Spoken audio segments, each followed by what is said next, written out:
말씀의 제목은 영의 사역을 시작함이란 말씀으로 나누겠습니다. 수도원에 눈도 많이 왔고요. 도로가 얼어가지고 내려올 수 있는 상황이 못돼서 제가 이 자리에 쓰게 됐습니다. 1시간 전에 연락을 받았어요. 딱 지금 제 심정이 지금 이 표정 모습이에요, 지금. 어찌할 바를 모르는. 2개를 두고 있잖아요, 지금. 어떻게 할 줄 몰라가지고.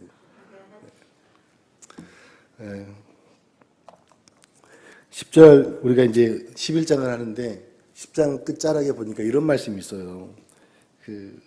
사울도 기부와 자기 집으로 갈 때에 마음이 하나님께 감동된 유력한 자들과 함께 갔느니라, 이렇게 이제 말씀을 하고 11장으로 넘어가는데, 하나님께서는 사람을 세우고 난 다음에 혼자 무언가를 감당하게 하시는 게 아니라 그 유력한 자, 도울 수 있는 많은 사람들을 붙여서 그 일을 행하고 계셨던 거죠.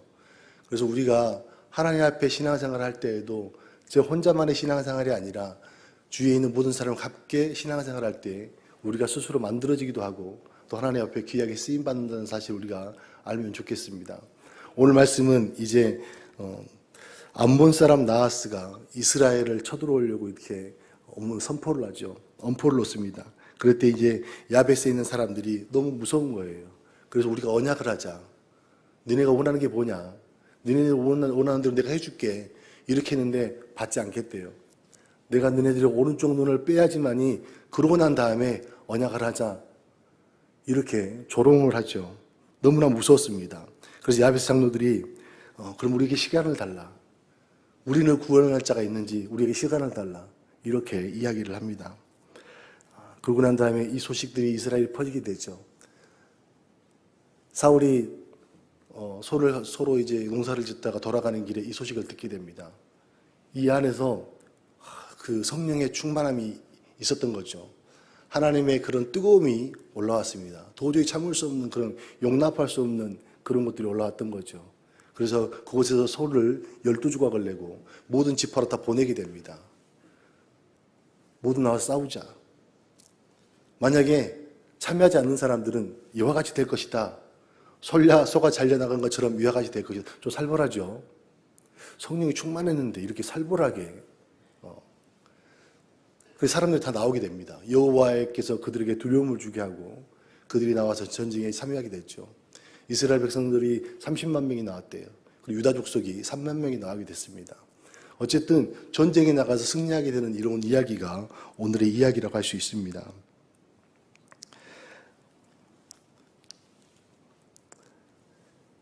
1절부터 보면 이제 암몬 사람 나하스가 야베스를 점령하고 하니까 야베스 사람들이 미리 우리가 언약하자 이렇게 이야기를 했죠.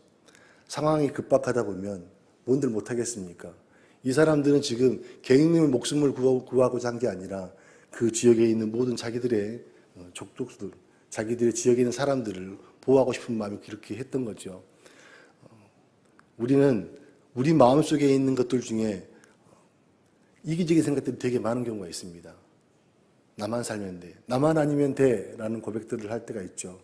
그러나 이들 속에서 보여지는 모습들은 서로가 살고자 하는 모습들이 많이 있습니다. 그리고 2절이 말합니다. 너희 오른쪽 눈을 다 빼야 너희 언약하리라. 참 이때 당시에는 좀 살벌한 것 같아요. 오른쪽 눈을 빼야 된대요.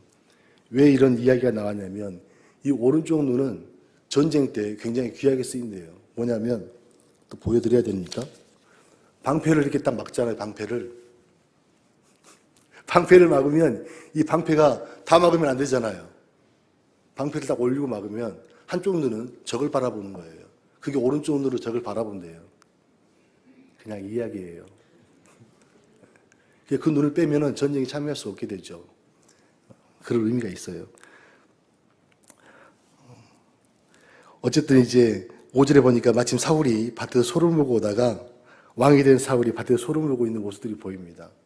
왕이 됐는데 밭에서 소를 몰고 오고 있어요. 이 모습을 보면서 이런 생각이 들었습니다. 사울이 너무 겸손한 거 아닌가? 왕이 됐으면 뭔가 군림을 해야 될 것만 같은데 자기 자리에서 지금 일을 하고 있는 거죠. 좋은 모습으로 보이기도 하고 참 이때 당시에는 왕에 대한 개념이 없었기 때문에 이럴 수도 있겠다라는 생각도 해봅니다. 어쨌든 가장 낮은 자리에서 일하고 있는 사울의 모습을 볼 수도 있고 지금 이 사울의 그 모습 속에서 내가 왕이요 하는 모습이 아니라 굉장히 겸손한 모습으로 또 보여줄 수도 있을 것 같습니다. 또 많은 사람들이 왕을 왕으로 보지 않고 베냐민에 살고 있는 기스의 아들 그 정도로밖에 보지 않을 수도 있겠구나 하는 생각도 들었습니다. 제가 처음에 전도사가 됐어요. 시골 동네 같은 한 동네에 있었기 때문에 제가 누구 집 아들인지는 다 알아요. 저한테 전도사란 말을 안 해요. 누구 집 아들 이렇게 이야기를 하지. 뭐 그런 경우라고도 할 수 있을지도 있겠습니다. 또 하나는 아직 왕에 대한 인식이 이스라엘에게 부족했기 때문에 아마도 그런 게 아닌가 하는 생각도 듭니다. 하나님은 이 전쟁을 통해서 사울을 세우고자 했습니다. 사울에게는 첫 번째 미션이라고 할 수도 있겠죠. 사람들은 하나님의 일을 하다 보면은 자기에게 주어진 일들이 또 있기를 합니다. 우리가 어떻게 감당을 하느냐? 오늘 말씀에서 잘 나와 있는 것처럼 영의 충만함을 입어야 됩니다. 하나님의 일에 있어서 충만함이 없다. 그러면은 자기 생각으로 하는 경우가 많죠. 그러다 보면 실족할 수도 있고 넘어질 수도 있습니다. 나중에 수습이 잘 되질 않습니다. 그래서 하나님의 일을 할 때는 충만해야 됩니다. 오늘 말씀에도 보니까 참 재미난 이야기가 있어요. 소를 12조각을 내서 사람들에게 보냈어요. 그리고 그 협박조처럼 너희가 참여하지 않으면 이렇게 될 것이다 라고 이야기를 하고 있잖아요. 상식적으로 생각해 봤을 때 하나님 일을 참여하는데 이렇게 과격하게 해야 되나? 그렇게 생각하지 않습니까? 좀 겁나잖아요. 그죠? 고기를 많이 잡아봐서 그러신가? 여러분들은 이 이야기가 여기만 있는 게 아닙니다. 사사기 시대 또 이런 비슷한 일이 있었어요. 레위의 첩을 이들이 그 베냐민 지파가 윤관을 하고 그가 죽게 되죠. 그때 했던 행동들이 사람들이 자기 화손을 들여주지 않으니까 이 여자의 시신을 12조각을 내서 각 지파로 보냅니다. 좀 싸워달라. 좋은 모습이 아니잖아요. 그때 당시에는 이런 모습들이 자기 속인에 옳은 대로 살았기 때문에 이게 옳은 판단이라고 생각할 수 있다는 거죠. 그런데 지금 사울이 똑같은 모습을 보이고 있는 겁니다. 눈에 보이기는 별로 좋지 않아요. 그러나 하나님은 이 좋지 않는 것 또한 좋게 사용하고 있는 모습을 볼 수 있습니다. 하나님이 모든 지파의 마음속에 두려움을 주고 그들이 이 전쟁에 참여할 수 있도록 했다라는 사실이죠. 이게 하나님의 선하심인 것 같아요. 하나님의 선하심. 우리가 괴로움 가운데 있고 억울한 가운데 있어도 우리는 억울할지 모르겠지만 하나님 그 계획을 통해서 나를 변화시키고자 했던 그 모습들, 이게 선하심이죠. 우리는 원망했습니다. 어떻게 하면 좋을까요? 막 힘들어했잖아요. 그러나 시간이 지나고 나니까 하나님이 나를 세우고자 했던 방법이었고 나를 만들어가는 하나님의 모습이었던 거죠. 이게 하나님의 선하심입니다. 사람이 생각하는 것과 하나님이 생각하는 건 다르더라고요.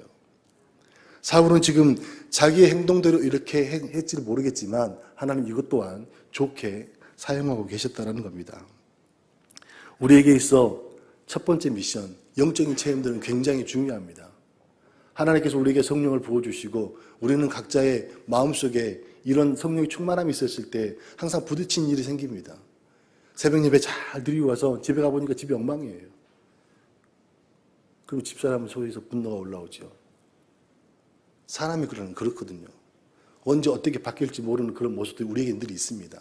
그래서 이 일들이 우리에게 어떻게 다가오고 이 일을 어떻게 해결해야 되는가 사울을 통해서 우리는 배울 수 있어야 됩니다. 사울은 내 안에 좋지 않는 것들에 들어오려고 할 때 암몬이라는 족속이 이스라엘의 침범에 들어올 때 이 사람은 분노했어요. 무엇에 대한 분노냐면 하나님의 백성들을 괴롭히고 있는 그 모습에 분노를 한 거죠. 하나님의 영이 충만함이 그의 가슴속에 왔을 때 하나님께서 그 마음을 주신 겁니다. 그리고 그 주신 마음 그대로를 오늘 행동으로 보여주고 있는 겁니다. 성령의 충만함이 여러분의 감동이 왔을 때 그 감동을 무시하면 안 됩니다. 이게 내 생각이겠지. 무슨 하나님께서 나한테 이런 마음을 주시겠어? 이게 아니라 사소한 거라도 아주 작은 거라도 하나님께서 내 마음속에 주신 감동이라면 실천해 보는 거죠. 제가 손해가 좀 있더라도 좀 어려움이 있더라도 해보는 겁니다. 그때 하나님께서는 우리의 그 실천한 모습들을 통해서 이것도 실천하고 있네. 이런 감동을 줬는데 이렇게까지도 한다고 하면서 더 좋은 감동, 더 좋은 일들을 행할 수 있도록 우리를 인도해 가신다는 사실을 아시기를 원합니다. 우리를 돕고 계시는 아버지를 만나게 된다는 것, 이게 바로 하나님의 감동이 우리에게 있다는 것입니다. 그러면서 믿음이 성숙해지고 우리는 더욱더 하나님 앞에 가까이 갈 수 있는 믿음의 종들이 된다는 거죠. 하나님은 자신의 백성들에게만 집중했습니다. 자신의 백성들에게만. 물론 믿지 않는 자들에게도 집중을 하셨겠지만 성경의 모든 것들을 보면은 다 하나님 백성들의 관심이 제일 많으셨어요. 왜 그러셨을까요? 그들의 마음속에 하나님으로 가득하기를 원했기 때문에 그런 거죠. 나만 바라봐. 별들에게 물어봐. 뭐 이런 것. 다음 6절에 보니까 사울이 하나님의 영으로 크게 감동되어서 크게 노를 바랍니다. 우리에게는 하나님께서 늘 마음속에 좋은 것들을 품어놓으신 것 같아요. 사람이라고 해서 다 육체적인 모습만 있는 게 아니라 좋은 모습들도 감춰져 있고 또 좋은 생각들, 그래서 마음이 착한 사람들도 많이 있잖아요. 제가 왜 이 말을 했는지 모르겠어요.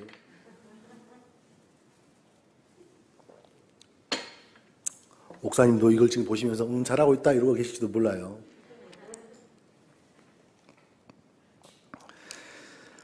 본문 10절에 보니까 야베스 사람들이 고백합니다. 너희 생각에 좋을 대로 우리에게 다 행하라, 이렇게 이야기합니다. 얼마나 좋았으면. 아직 지금 전쟁에 승리한 상황은 아닌데 너희 좋을 대로 하라, 우리에게 다 행하라, 이렇게 이야기하고 있죠. 모든 것들을 사울에게 다 맡기고 있습니다. 누군가가 나를 돕고 있다는 사실, 괜찮아, 내가 기도해 줄게 하고 있다는 그 사실이 받아들이기만 하면 얼마나 힘이 되겠습니까? 사울은 지금 그런 모습으로 야베스 그 사람들에게 다가갔던 거죠. 저는 제일 위로를 받을 때가 그때였던 것 같아요. 너무너무 힘든데 그냥 별말 없이 등을 토닥토닥 해주고 가시는 분이 계셨어요. 너무 힘이 되더라고요. 무슨 말 한마디 하지 않았는데 그게 우리에게 위로고 힘 아니겠어요? 특별하게 내가 뭔가를 해결해 주려고 이야기해 준다거나 아니면 뭔가 도와준다는 이런 것도 좋겠죠. 특히 돈으로 도와주면 더 좋죠. 아, 정말 최고다, 짱, 이러겠죠. 그러나 마음과 마음이 통할 때 위로를 받을 수 있는 것 같습니다. 이 야베스 사람들은 큰 위로를 받았어요. 그래서 너희들 좋을 대로 행해라 라고 이야기를 하고 있는 거죠. 그리고 이튿날 암몬 사람들을 다 물리쳤습니다. 말씀해 보니까 그들이 혼비백산을 했고 또 두 사람이 함께 있지 않았대요. 얼마나 많이 흩어졌으면. 하나님께 성령이 하시는 일들은 이와 같습니다. 우리 안에 있는 복잡한 일들, 괴로운 일들도 다 뿌리까지 다 뽑아버리죠. 깨끗하게. 문제는 우리가 문제인 겁니다. 우리 안에 해결되지 못하는 것 때문에 성령의 도우심이 있고 성령의 일하심이 있음에도 불구하고 스스로 해결하지 못하기 때문에 어려움이 있는 거죠. 하나님은 이와 같이 많은 사람들을 위해서 또 우리 백성들을 위해서 믿음의 사람들을 위해서 이와 같이 일하고 있다는 사실입니다. 그러나 그 중에서도 구경꾼들처럼 했던 사람들도 있더라고요. 12절에 보니까 사울이 어찌 우리를 다스리겠느냐 한 자가 누구니까 그들을 끌어내서서 우리가 죽이겠나이다 하면서 이렇게 고백한 사람들도 있더라고요. 물론 우리 교회는 그런 사람이 없겠지만 어려울 때 함께 참여했던 사람들, 목사님께서 그런 말씀하셨죠. 어려운 게 함께 했던 사람들은 나중에 시간이 지나고 나면 서로가 다 웃을 수 있고 행복할 수 있는데 참여하지 않았던 사람들, 이 사람들이 처음부터 이런 고백을 했던 게 아니에요. 처음에 이런 말을 했던 사람들이 있었을 때 이들은 침묵하고 있었거든요. 승리하고 나니까 지금 이런 이야기가 있는 겁니다. 같은 영광을 받으려고 했던 거죠.